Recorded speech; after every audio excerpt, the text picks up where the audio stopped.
ವಿರಾಮದ ನಂತರ ಜಾತಕ ಫಲ ಕಾರ್ಯಕ್ರಮಕ್ಕೆ ಮತ್ತೊಮ್ಮೆ ಸ್ವಾಗತ.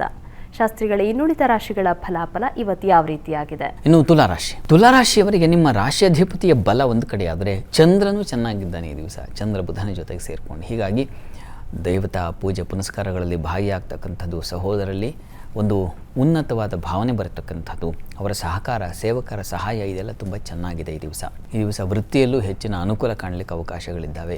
ಮಕ್ಕಳ ಸಹಾಯ ಚೆನ್ನಾಗಿರ್ತದೆ ಈ ದಿವಸ. ಮಕ್ಕಳಿಂದ ಒಂದು ನಿರಾಳತೆಯನ್ನು ಕಾಣ್ತೀರಾ. ಆದರೆ ಬಂಧುಗಳು, ಸ್ನೇಹಿತರು ಈ ದಿವಸ ವೈರಿಗಳಾಗ್ಬಿಡ್ತಾರೆ, ಅಂಥದ್ದೊಂದು ಲಕ್ಷಣ ಇದೆ. ಇದರ ನಿವಾರಣೆಗೆ ವಿಷ್ಣು ಸಹಸ್ರನಾಮ ಹೇಳ್ಕೊಳ್ಳಿ. ಇನ್ನು ವೃಶ್ಚಿಕ ರಾಶಿಯವರಿಗೆ ವೃತ್ತಿಯಲ್ಲಿ ತುಂಬ ಅನುಕೂಲ ಫಲಗಳಿದ್ದಾವೆ. ವೃತ್ತಿಯಲ್ಲಿ ಹೊಸ ಸಾಧನೆಗೆ ಅವಕಾಶ ಇರ್ತದೆ ಈ ದಿವಸ. ಮಾತಿನ ಸಮೃದ್ಧತೆ ಇದೆ ವಿದ್ಯಾರ್ಥಿಗಳಿಗೆ, ಉಪನ್ಯಾಸಕರಿಗೆ. ಮಾತಿನಿಂದ ಗೆಲುವು, ಬರವಣಿಗೆಯಿಂದ ಸಾಧನೆ, ಒಪ್ಕೊಳ್ತಕ್ಕಂಥದ್ದು, ಮೆಚ್ಕೊಳ್ತಕ್ಕಂಥದ್ದು, ಈ ಥರದ್ದೆಲ್ಲ ಇದೆ. ಉಪನ್ಯಾಸಕರಿಗೆ ತುಂಬ ಚೆನ್ನಾಗಿದೆ ಈ ದಿವಸ.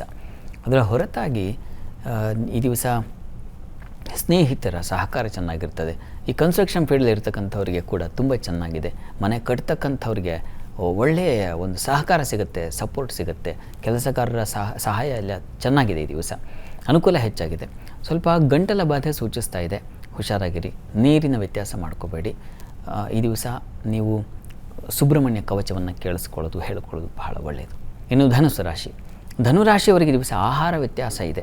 ಅದೊಂದು ಕಡೆ ಗಮನ ತಗೊಂಡ್ರೆ ಉಳಿದ ಹಾಗೆಲ್ಲ ತುಂಬ ಚೆನ್ನಾಗಿದೆ. ವೃತ್ತಿಯಾಗಬಹುದು, ಸಂಗಾತಿಯ ಸಹಕಾರ ಇರಬಹುದು, ಮಿತ್ರರ ಸಹಾಯ ಇರಬಹುದು, ಮಕ್ಕಳ ಸಹಾಯ ಇರಬಹುದು. ಹೀಗೆ ಹೆಚ್ಚಿನ ಶುಭ ಫಲ ಕಾಣಲಿಕ್ಕೆ ಖಂಡಿತ ಅವಕಾಶ ಇದೆ. ಆದರೆ ಆಹಾರ ವ್ಯತ್ಯಾಸ, ಹಣಕಾಸಿನ ವ್ಯತ್ಯಾಸ ಎರಡು ಸೂಚಿಸ್ತಾ ಇದೆ. ಅನ್ನಪೂರ್ಣೇಶ್ವರಿ ಪ್ರಾರ್ಥನೆ ಮಾಡಿಕೊಳ್ಳಿ ಈ ದಿವಸ. ಅನ್ನ ದಾನ ಮಾಡೋದ್ರಿಂದ, ಅನ್ನ ಸಂತರ್ಪಣೆ ಮಾಡಿದ್ರೆ ಅದು ತುಂಬ ತುಂಬ ಒಳ್ಳೆಯ ಫಲ ಕೊಡುತ್ತೆ. ಇನ್ನು ಮಕರ ರಾಶಿಯವರಿಗೆ ದಿವಸ ಕಣ್ಣಿನ ಬಾಧೆ ಸೂಚಿಸ್ತಾ ಇದೆ, ಸ್ವಲ್ಪ ಹುಷಾರಾಗಿರಿ.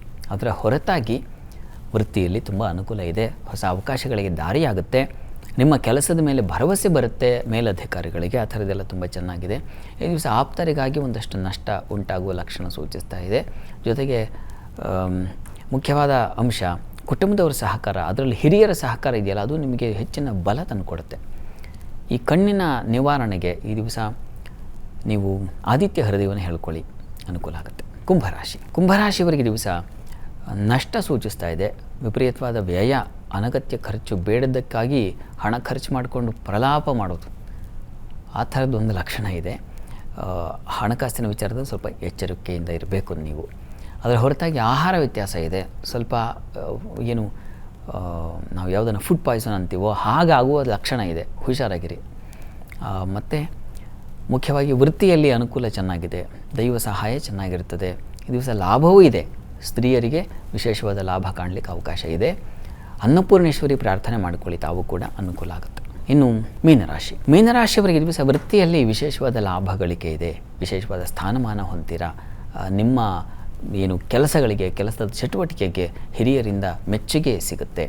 ಬಂಧುಗಳ ಸಹಕಾರ, ಮಿತ್ರರ ಸಹಾಯ ಚೆನ್ನಾಗಿದೆ ಈ ದಿವಸ. ಮಕ್ಕಳಿಂದಲೂ ನಿಮಗೆ ಸಮಾಧಾನ ಫಲ ಇದೆ ಈ ದಿವಸ. ಸಂಗಾತಿಯಲ್ಲಿ ಸ್ವಲ್ಪ ವಿರೋಧ ಸೂಚಿಸ್ತಾ ಇದೆ, ಮನಸ್ತಾಪಗಳು ಉಂಟಾಗುತ್ತೆ. ಆದರೆ ಅದರ ನಿವಾರಣೆಗೆ ಒಂದು ಮಾರ್ಗ, ಅದು ಲಕ್ಷ್ಮೀನಾರಾಯಣರ ಪ್ರಾರ್ಥನೆ ಮಾಡಿಕೊಳ್ತಕ್ಕಂಥದ್ದು. ಅದರ ಹೊರತಾಗಿ ಬೇರೆ ಬೇರೆ ಫಲಗಳೆಲ್ಲ ತುಂಬ ಚೆನ್ನಾಗಿದೆ, ಆತಂಕ ಬೇಡ. ಈ ದಿವಸ 12 ರಾಶಿಗಳವರು, ರಾಶಿ ಗೊತ್ತಿಲ್ಲ ಅಂತಕ್ಕಂಥವ್ರು ಹೇಳ್ಬಹುದಾದ ಒಂದು ಅಕ್ಷರ ಮಂತ್ರ ಗಮನಿಸಿ. ಓಂ ಆತ್ರೇಯಾಯ ನಮಃ. ಈ ಮಂತ್ರ ಹೇಳೋದರಿಂದ ನಿಮಗೆ ಬುದ್ಧಿಬಲ, ಮನೋಬಲ ಇವುಗಳು ಚಿಗುರುತ್ತೆ, ಅದರಿಂದ ಸಮಾಧಾನ ಬರುತ್ತೆ. ಸರಿ ಶಾಸ್ತ್ರಿಗಳ, ಇವತ್ತಿನ ಸಂಚಿಕೆಯಲ್ಲಿ ಈ ದಿನದ ವಿಶೇಷತೆ ಜೊತೆಗೆ 12 ರಾಶಿಗಳ ಫಲಾಫಲದ ಬಗ್ಗೆ ತಿಳಿಸ್ಕೊಟ್ರಿ. ಹಾಗೆ ನಮ್ಮ ವೀಕ್ಷಕರು ಕಳುಹಿಸಿದಂತಹ ಸಂದೇಶಗಳಿಗೆ ಸಲಹೆ, ಸೂಚನೆ, ಪರಿಹಾರಗಳನ್ನು ಸೂಚಿಸಿದ್ರಿ. ಧನ್ಯವಾದಗಳು. ಸರ್ವೇ ಜನಾಃ ಸುಖಿನೋ ಭವಂತು, ಸಮಸ್ತ ಸನ್ಮಂಗಳಾನಿ ಭವಂತು. ಎಲ್ಲರಿಗೂ ಶುಭವಾಗಲಿ. ವೀಕ್ಷಕರೇ, ಇದಾಗಿತ್ತು ಇವತ್ತಿನ ಜಾತಕ ಫಲ ಕಾರ್ಯಕ್ರಮ. ನೇರ, ದಿಟ್ಟ, ನಿರಂತರ ಸುದ್ದಿಗಾಗಿ ನೋಡ್ತಾ ಇರಿ ಏಷ್ಯಾನೆಟ್ ಸುವರ್ಣ ನ್ಯೂಸ್.